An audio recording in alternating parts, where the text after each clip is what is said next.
I love a good bootstrap startup story, and I got a great one for you here. Bryan Clayton, he's the co-founder and CEO of GreenPal, and they have built their business from nothing, completely, absolutely nothing, with no idea how to work in SaaS. He had no SaaS experience prior, all the way to 32,000 companies and over 300,000 users.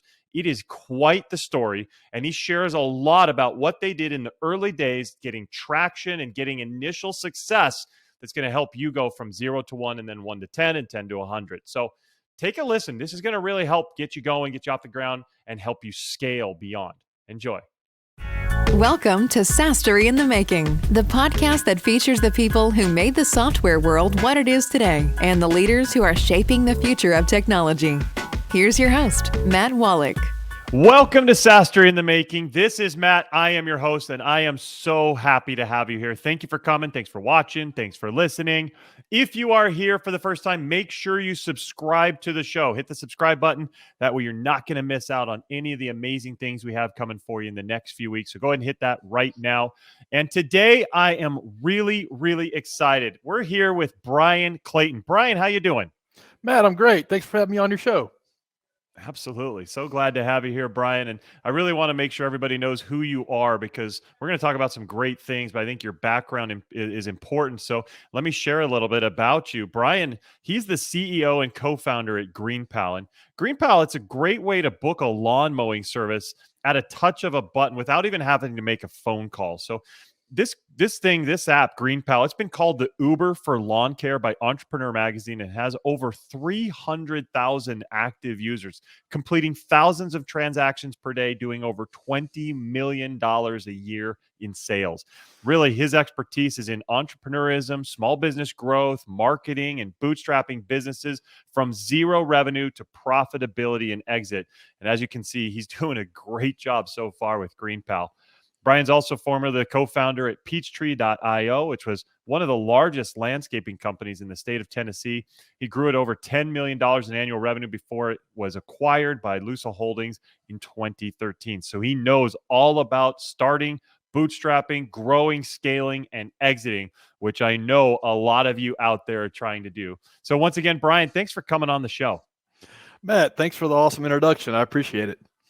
Absolutely. So tell me, what's going on with you lately and what's coming up? Yeah, so like you said, I'm CEO, co-founder of GreenPal, the app that's the Uber for lawn mowing. We're like a 10-year overnight success. Been at this thing for almost a decade. Funny how that works, right? Yeah, the first several years of growing the marketplace were really challenging, but it was we celebrated the small victories along the way, and the little numbers started compounding, and now we have several 100,000 people using this app. And luckily, we bootstrapped it along the way too. We self-funded the business and didn't take on any outside capital. And so now we're still growing really fast, and we own all of the business. We're kind of in charge of our own destiny, and now it's starting to get to be a lot of fun. And the next 5 years looks like getting the business to 100 million in revenue. We're doing multiple 8 figures in revenue now, and we're trying to get it to 9 figures. I love that. It's such a fun time. I've been through that exact same growth pattern myself. And it's really interesting to see how the business changes from the beginning and then kind of you go through an early stage and a growth stage. Isn't that crazy how things change during all that time? Yeah, it's kind of like it's like a video game almost. It's like 20 looking back 20 years in business, one thing that's made sense to me, it's like it's just one level at a time. You just got to get through level 1, like Super Mario Brothers, throw up the flag at the end of the level and get on to level 2. And I think what holds up a lot of new founders is they're worried about Bowser when they're on level 1 or 2. And you really just kind of need to work at one level at a time. And for me, it's almost like every business has 3 phases. There's the startup, the grow up, and then the scale up. And the startup is you're just trying to get an idea out there. And will people use it, and will people keep using it? And then the grow up is, do we have a business? Can we get like 500K in revenue, maybe 1 million, maybe 3 million? And then the scale up is teams and leaders, creating new leaders and getting to 9 figures and building a really big business and scaling up around you. I'm pretty good at the first 2 versions. First 2 levels. We're gonna figure out if I'm any good at the third. That's always a fun time. But I want to go back before what you're doing here at GreenPal. How did you go from Peachtree, a landscaping business, to now you're a SaaS founder? Like how did that whole thing work? Yeah, so I started mowing yards in high school as the way to make extra cash and stuck with this little lawn mowing business like 15 years Love it. and built one of the larger landscaping businesses in the southeast and got it over 150 employees, 10 million a year in revenue. So I was able to grow that into a real company. And the business was acquired by a national organization in 2013. And so after that, I took some time off. And quite frankly, I got bored. I thought, well, what do I do with my life now? I started to realize that my business was the storyline to my life. The project that I was working on was the thing that causes my life to be interesting almost, gives me a purpose in life. And so I had this idea that an app should exist for what I just spent the last 15 years of my life on. And I saw what Uber and Airbnb and Lyft were doing. And I thought, you know what? An app needs to exist for this industry that I know so well. And Mhm. so you should be able to push a button and you should be able to summon a lawn mowing service to come take care of this chore. And luckily, I didn't know what I didn't know. I didn't know how hard it was going to be, and it was kind of naivete as an asset. Because if we had known how challenging it was going to be, we never would have done this. But recruited two co-founders, we got in the trenches, started working, and here we are now, a decade later, and we've got a good nationwide marketplace. It's still growing fast every year. I love it. I hear that story so much. A lot of SaaS founders come on the show and they say, I didn't realize how tough it would be until I got in." But what did you feel like were some of the most challenging aspects in those early days? What they don't tell you, I'll say this: I think a lot of people are seduced by the idea of starting a software-based business because for some reason we think it'll be easier. I don't know why, but I felt that.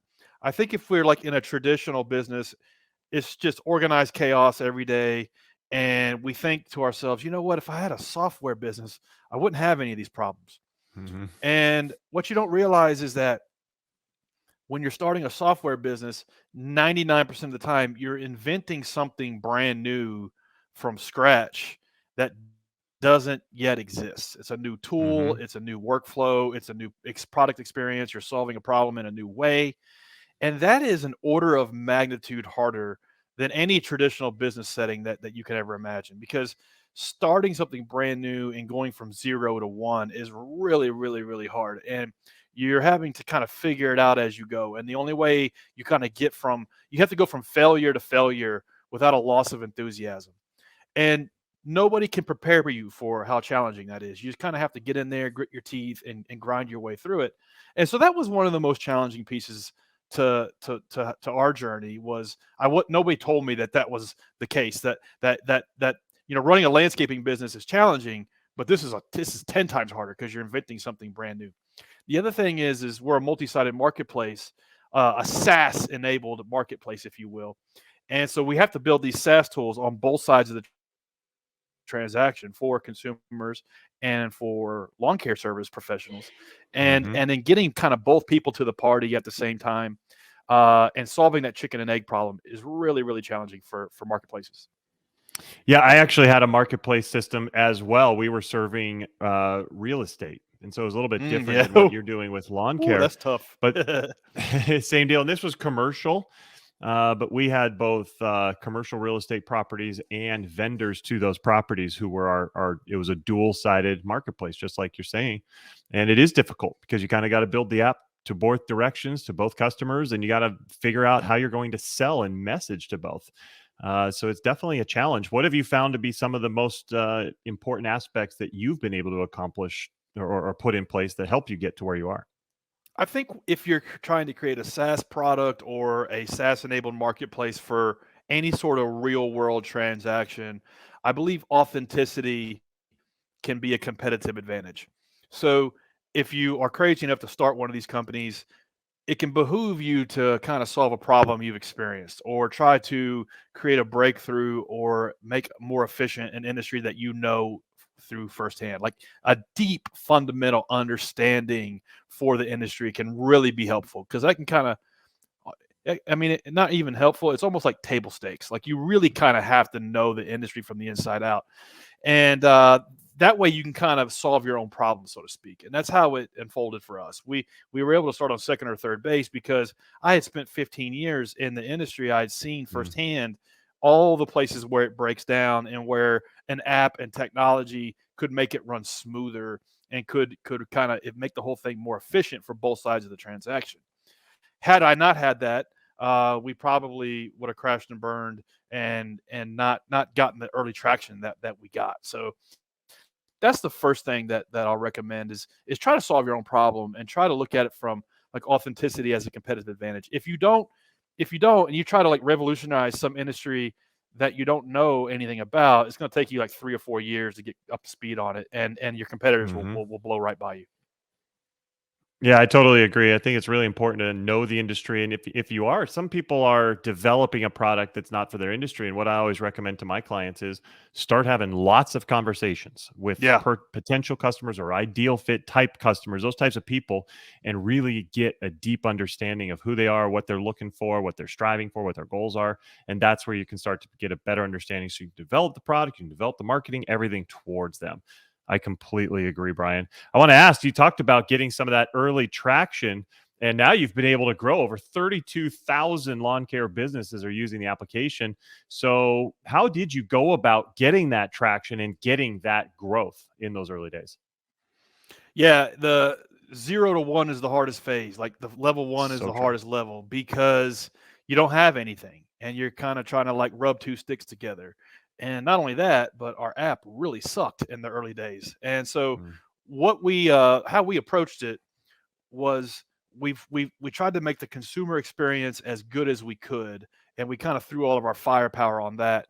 And then we built just enough for the lawn service professional side, and we kind of hand cranked that side and focused on just one market and tried to figure out how we could get it to work in one market. And so it was our own backyard, Nashville, Tennessee. And the way we kind of hand cranked our way on the supply side was I would offer free coaching and mentoring to lawn care services that would use the app. And so the first like 10, 20, 100, all the way up to 500 service providers I knew personally. They all had my cell number, and I would do like weekly coaching sessions with them to be kind of like the honey and the glue to get them to use the platform and stay to consistently use it, to be there to submit pricing, to show up and do a good job for their clientele. And then we could focus on the consumer side. And then after we kind of got the consumer side pretty good, then we went back to the pro side and built out the tools and built out all of the workflows we needed for to make it more of a self-serve workflow rather than us having to hand crank it. But that's how we approached it. That's how we got our early traction. So I think in the early days, it can be helpful to do things that don't scale and Mhm. really hand crank on it until you figure out ways to automate and get the flywheel going. I totally agree. I've seen that a lot, and I've done that myself with my applications. And you just kind of have to figure things out early. You have to, like you said, do things that don't scale. It wouldn't have worked for you to continue to do all that stuff yourself for 32,000 different companies. But early days, you've got to kind of figure that out. And what do they need? What's important for them? What helps them be successful and get them on board and adopting the program? And how can you do that in the most efficient manner early? And then how can you automate it later? I think that's brilliant for sure. Yeah, and I get this question a lot. I mentor other startups and particularly marketplace founders as a hobby, and I get this question a lot. In fact, a guy was asking me the other day wants to start a marketplace for electricians. That's very similar to ours. And his main question, I mean, he doesn't really even have a product out the door yet, but his main question was, I don't know how to recruit service providers at scale. And I said, that's a Bowser related question, and you're on level one. Mhm. And like, let's not even worry about that. Literally call up 100 service providers on Craigslist, get 5, get them in the pocket, and then figure the rest out. You're not dealing with the problem of recruiting electricians at scale just yet. So and I don't mean to be condescending when I give out this advice because I made these same mistakes. So I Mhm. want to like reiterate and beat into people's heads. Don't even worry about scaling it. Really just get like a seed amount of users and then figure out how you're going to get the overlap between them and solve the most pressing problems at that stage of the game. Then worry about that later. I think that's perfect advice. Too many times people are thinking too big and too long term instead of, hey, you need to get 10 of your customers on board. Right. Magic numbers kind of 10 when people say that's where your product market fit is. But you need to figure out how are you going to get those. And then once you get them, now you've got the capability to start thinking bigger than that. But I totally agree. And I want to know now that you've if we're going back through your story and we're in those early days and you start getting this growth and eventually you start realizing probably you need a team, right? So how did you go about building your team? Yeah, it's a funny thing, delegation. You can delegate too soon, and then you can delegate too late. So Mhm. I've made mistakes on both sides of that equation. So when we first started, we didn't know how to build software, and we didn't know how to design software, and we didn't know how to distribute software. And so we started trying to like delegate all these things. We hired a development shop to do all the code, and we hired a marketing agency to do the marketing, and we wasted close to $500,000 doing that. And we had to like take it back to basics and do it all ourselves for a while. We had to learn how to build software. We had to learn SEO. We had to learn design. We had to learn user experience. We had to do usability tests and all of these things to try to learn the 80/20 of all these skills. And then we could build out a team around us. Then we could Mhm. delegate from a standpoint of stewardship and not one of abdication. Like delegating to somebody saying, I don't know how to do this, therefore you handle it, is a recipe for disaster. You should be able to delegate from a standpoint of, hey, here's the scope of work for what we need done. Here's how we do it. Here's why we do it this way. This is how long we think it should take. This is how we grade the quality. This is how much we think it should cost. Here's what we want it back by. Are you a good fit for this or not? That's stewardship delegation, and it's really Mhm. hard to delegate from a standpoint of stewardship unless you've done it before. And so and so we made the mistake of delegating too soon, and then we held on to everything too long and didn't delegate soon enough. It took us about 3 years to start building out a team around us. We started really looking at like triaging almost. Like where is the biggest bottlenecks that we need help with? Well, our product sucks. We need a better user experience designer. Okay, let's spend some money there. And we're coding up all this stuff, but we have like 20 other features that are in the backlog that we need to build. We need some more developers to help us. Okay, let's look and see how we can bring on some more development talent. And a lot of times as a founder, it's your job to be one of a capital allocator. Money is coming in, and then you're putting money back out there to work, and you're trying to make your, Mm. your bets based on what customers are telling you, what you're observing in the marketplace, and gut instinct, and maybe a little data you have. And the game of building a SaaS product is not one of like chess where you can make these predictable moves that lead to victory. It's more like poker, and you're just making bets based off of risk calculation and what you can observe in the game, and a lot of times gut instinct. And so that's how it's unfolded for us, and that's how we have built this thing, little by little over a decade. And with what revenue we brought in, we would make $10,000 one month, we'd put $10,000 back to work. Yeah, I love that analogy. It is like poker. You don't really know all of what's going to happen, but based on the odds, based on what you know, based on what you've seen so far, you can make bets that you feel like are going to impact you and help you positively. I love that analogy, especially since I love poker so much.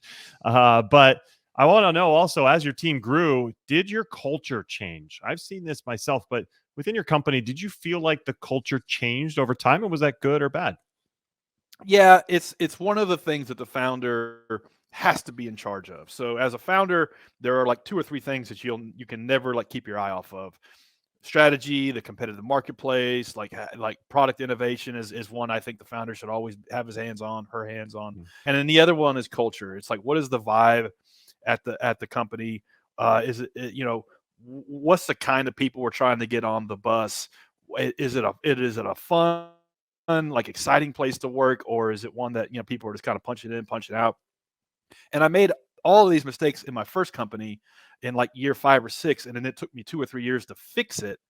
And then I was able to avoid those mistakes when I built the second company. And the Mm. main way I've been able to avoid uh, creating a crappy culture is in the hiring process. I really, really, really try to date people before we bring them on. And what I mean by that is like, let's work together as on a contract or freelancer basis for like 6 months, and then let's start doing some more work together. And then then let's start talking about maybe a more of a full-time role, and then let's try that for a month or two.